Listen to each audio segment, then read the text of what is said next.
Tonight on Cogeco News. Yeah, it's still hot. Guess what? It's going to get hotter. The food bank struggling along during these tough times, but doing okay. And yes, the gardens opening coming up soon.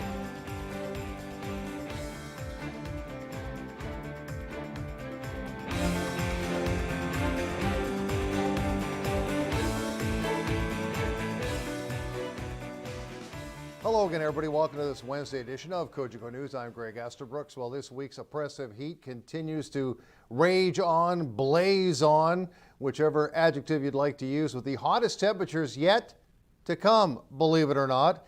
The peak temperature will arrive on Thursday, and our Clark Heipel is standing by with the hot news.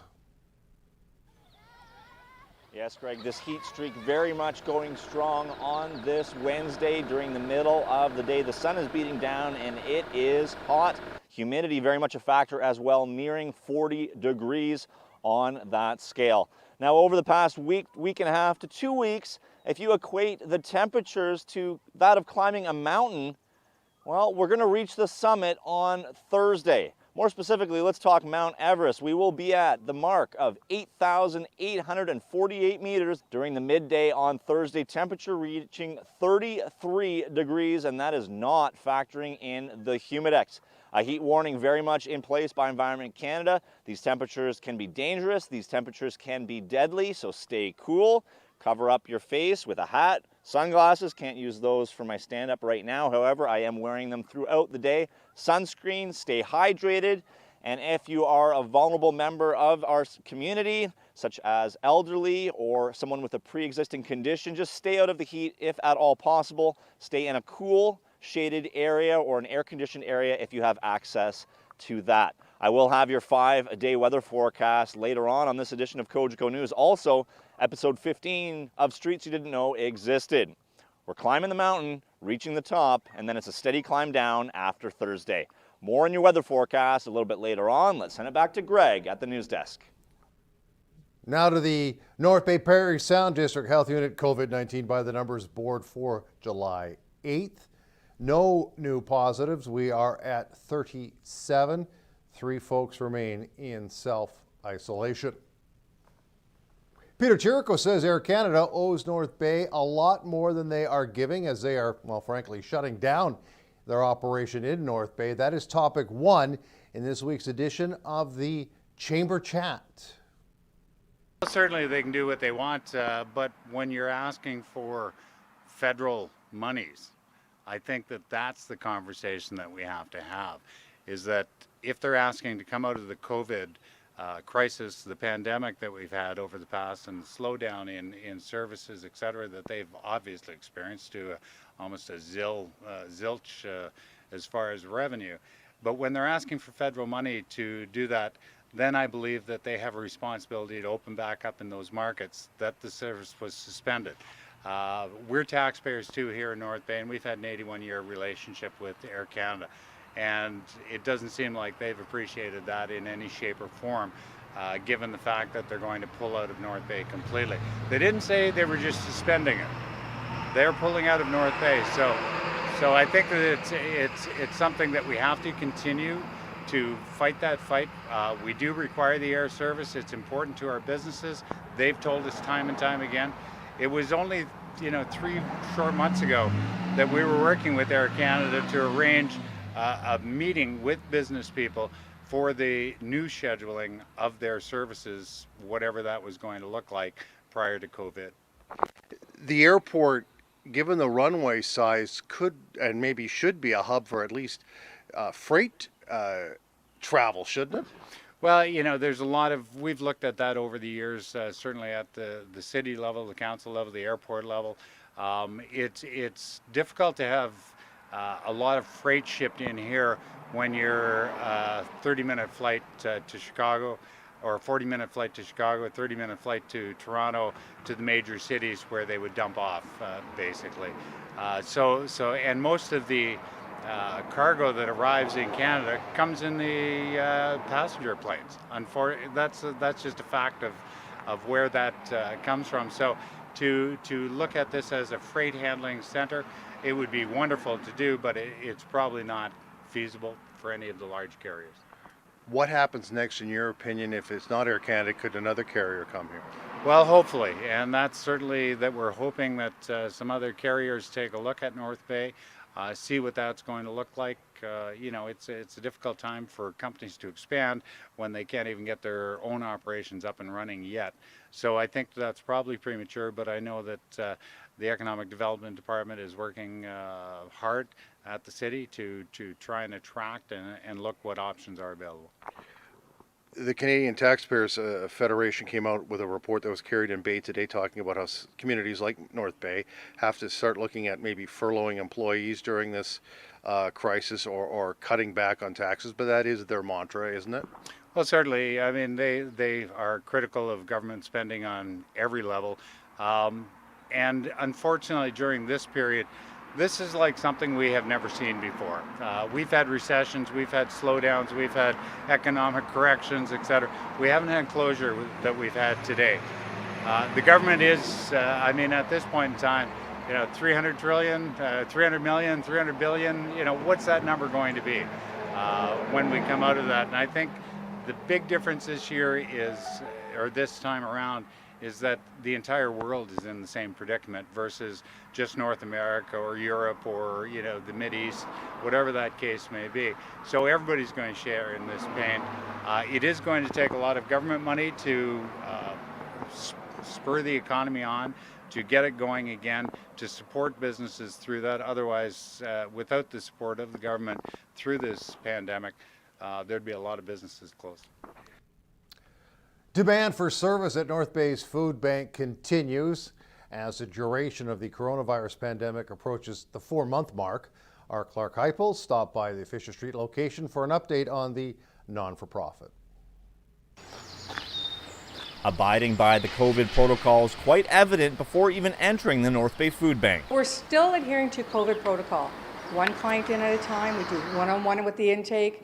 We have pre-packed hampers for them. Then we ask them to quickly bag up as they need to and get them out so we can get another one in. We're trying to keep social distancing top of mind. We sanitize between clients. So we're really adhering to that, and it's working well. We've had no pushback from our clients. Masks are mandatory as everyone comes into the client intake area. And we're seeing new faces every day. So, you know, there's still that need in the community to help support the food bank.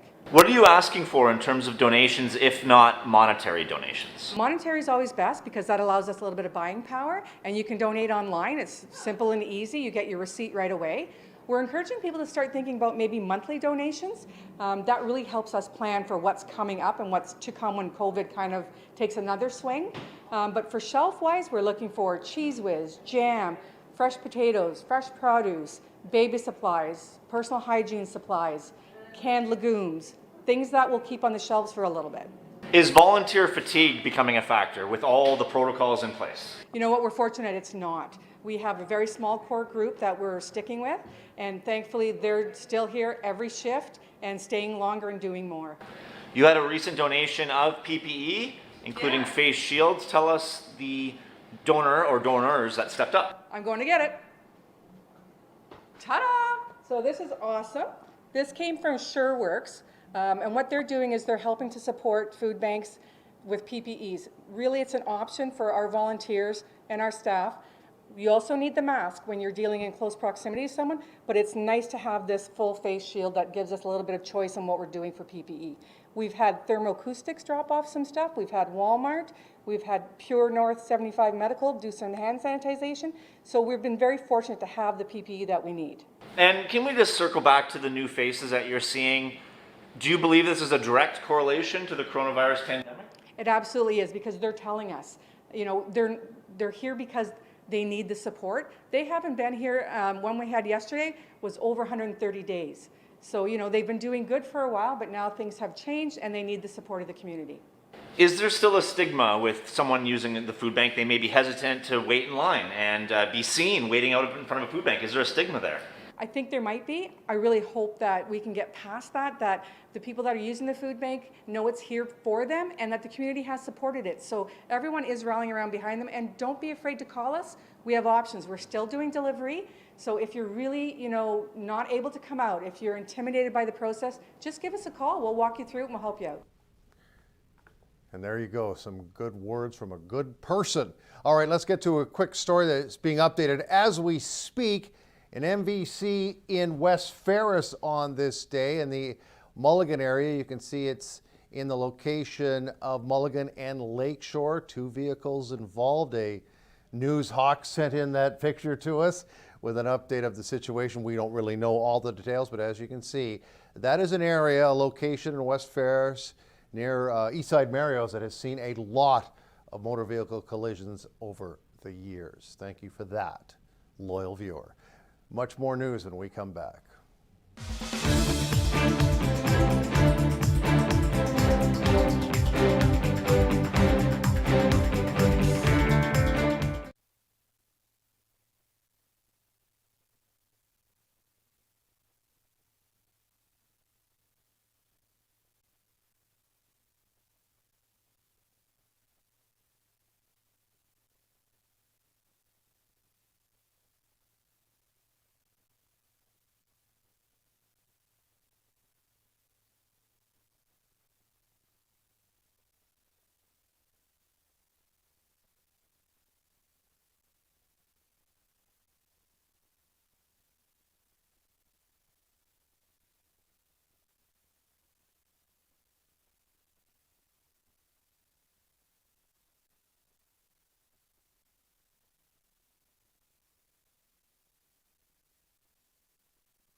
Welcome back, everybody. Well, you can behold some of North Bay's history in person after a long break with the news that the North Bay Museum is back open. It was open last week, and yes, there are restrictions, but the staff is doing what they can to make visits as normal as possible during abnormal times. People are here at a time, so every 15 minutes we can let a group of visitors into the museum, and that seems to be working well. Like with the demand that we have, nobody's waiting too long, but when you go in, you're comfortable, no one's really right around you, you have your own space. And we're working with our summer staff just to monitor the flow and sanitize regularly and make sure it's a safe space for everyone. So we basically have someone cleaning all the time between the exhibits and the washrooms as well, any surfaces that are touched. Also any displays that involve touching are either modified or closed so that that's not happening during this time. And while some younger people were at the museum to check things out, in regards to the annual summer camps, a no-go in 2020. We are working on just some little take-home kits for visitors with activities they can do at home, but in the museum we won't have any programs running. And like the Capitol Center, the museum has taken a big financial hit because of the COVID-related shutdown. Are they looking for donors to donate to help keep them afloat? Yeah, like one easy way you can help out is just buying a museum membership even, and it gives you admission and benefits in the gift shop, but it also helps out with the museum. And we've also been able to take advantage of some of the federal funding programs to help keep the situation from being too dire right now. And despite the long shutdown and the current restrictions, Hen says the museum has some big plans in store for the end of July into early August. Our our Where Are They Now exhibit, which is tracking 11 local success stories. So people that grew up in North Bay but have gone to success in various fields. So we are going to be opening a photo exhibit, which has kind of been long anticipated because we originally wanted to open that in April. So we're doing that now, and we've had quite a bit of interest in that already. We've also had the exhibit I'm standing in front of, What Lies Beneath, which is about the Great Lakes and shipwrecks and the artifacts that have been recovered. So that exhibit has also been extended until the middle of August. So we do have that available as well. We've also lowered our admission rates a little bit because we don't have everything fully available. So it's $4 for adults, $3 for seniors and students. And speaking of students, this student very happy to get a chance to get back into the museum to check out the displays. It's nice to be back in here just enjoying North Bay and North Bay's culture. There's this exhibit with the shipwrecks that I'm excited to look at.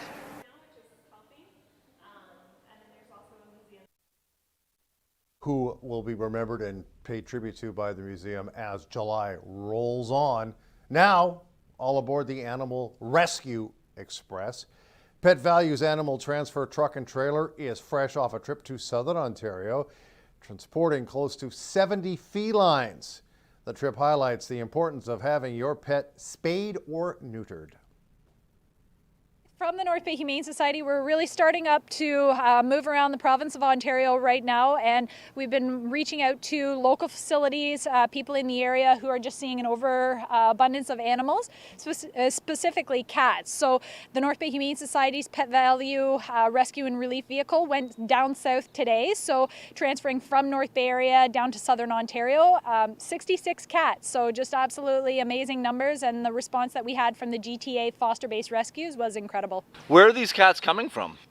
A lot of these ones are surrendered by their owner, so just again an influx of animals, inbreeding, not spaying and neutering, those things that you hear time and time again, but also northern rescues, so shelters that maybe don't have the option of a lot of adoptions at this time during COVID and the isolation, so just allowing them a little bit more support with the rescue and relief vehicle. If pet owners are negligent and don't have spay-neuter services complete with their animals, it's really placing a strain on what Humane Societies across the world can do. Absolutely. So it's one of those things that no matter how many times you say it, spay and neuter is absolutely imperative. And the one that doesn't get spayed can lead to 5 to 10 to, just absolutely exponential numbers in a very short period of time. So, it sounds silly over and over again to say spay and neuter your pets and spay and neuter your pets, but it would probably save a lot of lives and put the risk of illnesses, inbreeding for medical concerns and things like that at a really, really lower risk. For those wanting to adopt a cat and seeing this, they may think, oh, there's no more cats for adoption. Is that true? So the North Bay Humane Society, again, our adoptions are up and running, so we're really encouraging people to give us a call and ask the questions that they need to. But again, with the isolation, with reduced adoptions, that we just cannot facilitate that number of animals. So in the Humane Society right now, we still have a number that are available for adoption and more coming in almost on a daily basis. So really encouraging people to not lose hope. We didn't transfer all the good ones out, so give us a call, check our website. We've still got lots of friends looking for homes. And since we're here in the beating sun and it's 30 degrees today, 33 tomorrow, 5 seconds of a dog in a parked car is too long. It's dangerous. Absolutely. So, we were out filming Pet of the Week this morning, and, the dogs are just not cut out for it. So making sure they have water, making sure they have shelter, or just keeping them inside. So again, another broken record comment is don't put animals in vehicles. Just leave them at home where it's comfortable. It's just safer for them. Absolutely. Well, they can't do it indoors, so the Capitol Centre has to take their music outdoors or anywhere they can. So the new Shared Benefit Summer Concert Series kicks off this Thursday the 9th at 7 p.m. featuring North Bay musicians Sean Sasiuk and Sam Despetit.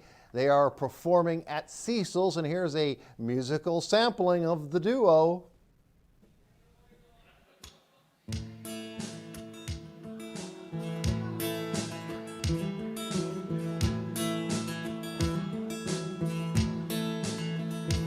Goodbye cold, goodbye rain, goodbye sorrow, goodbye Headed out west with my headphones on, boarded a flight with the song in the back of my soul. And no one knows, just found out a ghost left town. Queen of California is stepping down, down. Hello, beauty. Hello, strange. Hello, wonder. What's your name? Looking for the sun that Neil Young hung after the gold rush of 1971.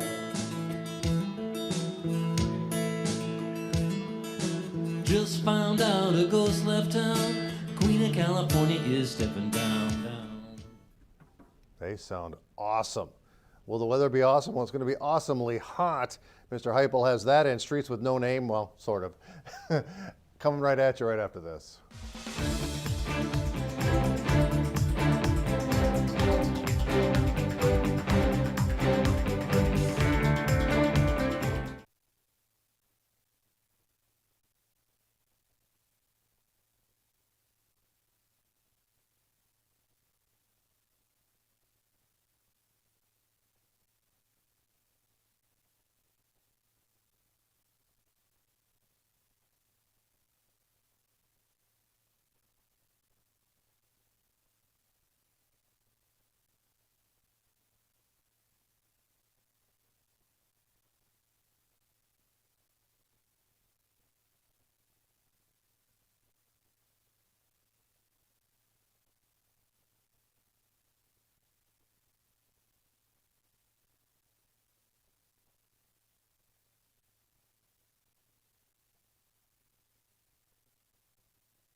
Weather is brought to you by Canadore College. Great things happen here.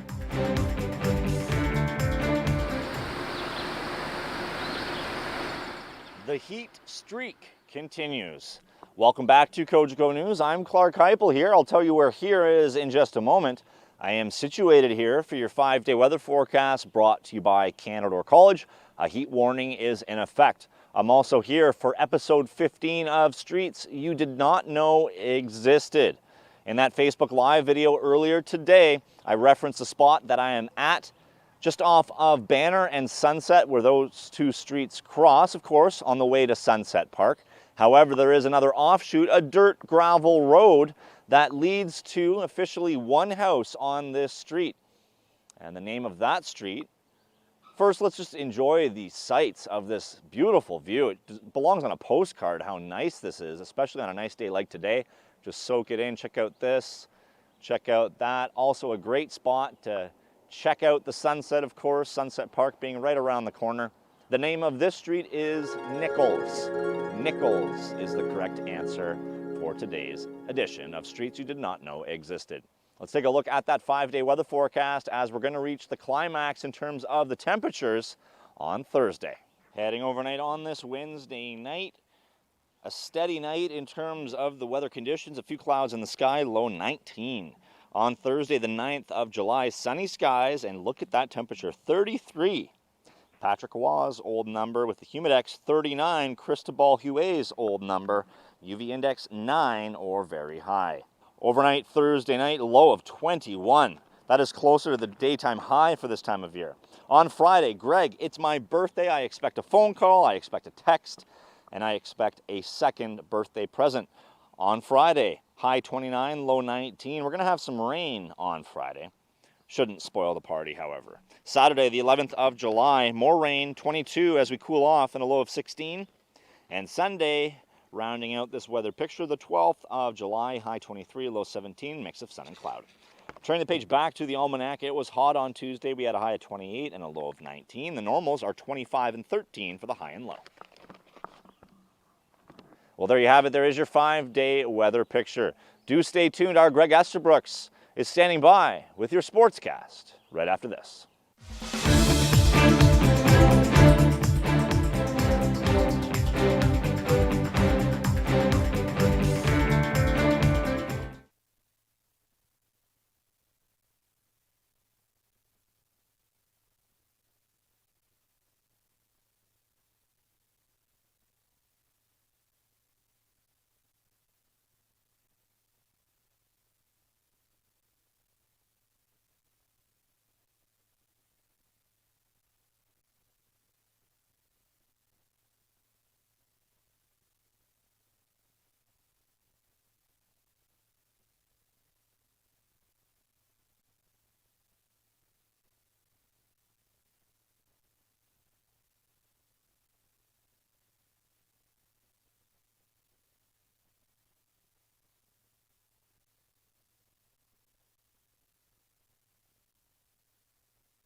Sports is brought to you by Tag Construction for all your construction needs.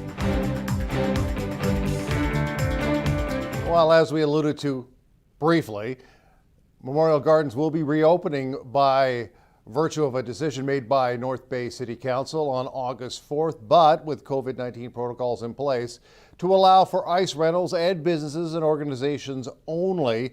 This is part, of course, of a phased reopening of arenas that will involve ongoing monitoring and review in accordance with the province's COVID-19 restrictions. Opening dates for the Pete Pelangio Arena and West Ferris arenas have not yet been determined. Of course, the OHL season has not yet been determined, although there is a plan to return to play. Also want to mention that Bingo, if you're seeing this on the early run, will be on tonight live at 7. That's it for news, weather, and sports for this Wednesday. We'll see you again for more Cogeco News live at 5 on Thursday.